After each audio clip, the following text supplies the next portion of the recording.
रजब भट्ट एक मशहूर यूट्यूबर था। उसका चैनल एडवेंचर और रोमांचक वीडियो के लिए जाना जाता था। लोग उसकी बहादुरी की दाद देते थे, क्योंकि वह अक्सर ऐसी जगहों पर जाता था जहां लोग जाने से भी डरते थे। उसके चैनल के लाखों सब्सक्राइबर थे और वह हर वीडियो में नया चैलेंज करता। रजब की पत्नी ईमान एक सीधी सादी और शांत स्वभाव की महिला थी। उसे कैमरे और व्लॉगिंग की दुनिया से कोई खास मतलब नहीं था। वह बस चाहती थी कि रजब सुरक्षित रहे और बेकार के खतरों में न पड़े। लेकिन रजब का स्वभाव ही कुछ ऐसा था कि उसे डरावनी और वीरान जगहों की तरफ खिंचाव महसूस होता था। एक दिन रजब ने सुना कि गांव के किनारे एक पुराना हवेली जैसा मकान है, जिसे लोग भूतों का घर कहते हैं। उसके बारे में कई अफवाहें थीं। कभी किसी ने कहा वहां से रात को औरत की चीखें आती हैं, तो किसी ने दावा किया कि उसने वहां एक लंबी छोटी वाली चुड़ैल देखी है। यही सुनकर रजब के अंदर एडवेंचर का कीड़ा जाग गया। उसने कैमरा उठाया और ठान लिया कि अगला व्लॉग इसी हवेली में बनेगा। ईमान ने जब सुना तो वह डर गई और बोली, रजब, पागल हो गए हो? वहां कोई नहीं जाता। लोग कहते हैं कि वहां सच में कुछ है। हमें ये रिस्क नहीं लेना चाहिए। लेकिन रजब ने हंसकर कहा, डरो मत ईमान, ये सब बस कहानियां हैं। लोग बेवजह अफवाहें फैलाते हैं। यही मौका है दुनिया को दिखाने का कि भूत प्रेत कुछ नहीं होते। और सोचो, जब वीडियो अपलोड होगी तो कितना व्यूज आएंगे। ईमान का दिल तो मानने को तैयार नहीं था, लेकिन आखिरकार वह मजबूरी में उसके साथ चलने को तैयार हो गई। शाम ढल रही थी जब दोनों उस हवेली के सामने पहुंचे।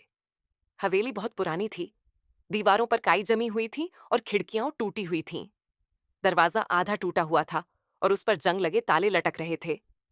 हवेली के चारों तरफ घने पेड़ थे, जिनकी शाखाएं ऐसी लग रही थीं जैसे कोई हाथ बाहर निकालकर खींच लेगा। रजब ने कैमरा ऑन किया और बोला, दोस्तों, आज हम आपको ले जा रहे हैं उस हॉन्टेड हाउस में, जिसके बारे में कहते हैं कि यहाँ आत्माएं भटकती हैं। चलिए, देखते हैं कि असली सच।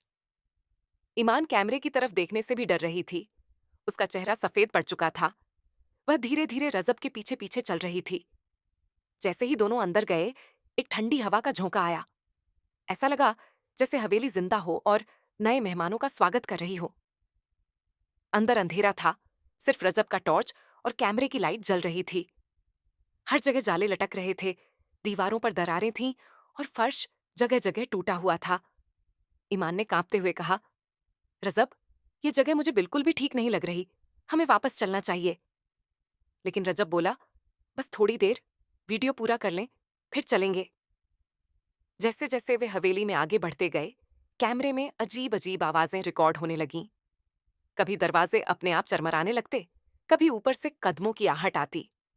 अचानक ऊपर की मंजिल से किसी के तेज कदमों की आवाज आई। रजब ने कैमरा ऊपर घुमाया तो स्क्रीन पर एक परछाई सी नजर आई। ईमान डरकर पीछे हट गई और चिल्लाई, रजब, चलो यहां से। लेकिन रजब बहादुरी दिखाने के लिए सीढ़ियां चढ़ने लगा। कैमरे की लाइट ऊपर गई तो एक औरत दिखाई दी। उसके लंबे बाल जमीन तक लटक रहे थे, चेहरा पीला और आंखें लाल अंगारों की तरह जल रही थीं। वह औरत धीमी लेकिन भारी आवाज में बोली, ये मेरा घर है। यहां आकर वीडियो बनाने की हिम्मत किसने की? ईमान जोर से चीख पड़ी और पीछे हट गई। रजब के हाथ कांपने लगे, लेकिन वह कैमरा बंद करने की बजाय औरत की तरफ बढ़ा। तभी औरत अचानक हवा में तैरने लगी और उसकी आंखें और तेज चमकने लगीं। रजब और ईमान ने दरवाजे की तरफ भागना शुरू किया, लेकिन दरवाजा अपने आप बंद हो गया। ईमान रोने लगी, मैंने कहा था ना, हमें नहीं आना चाहिए था। रजब ने हिम्मत करके खिड़की तोड़ी और पहले ईमान को बाहर निकाला। वह खुद भी कूदकर बाहर आया। दोनों भागते भागते हवेली से दूर निकल गए।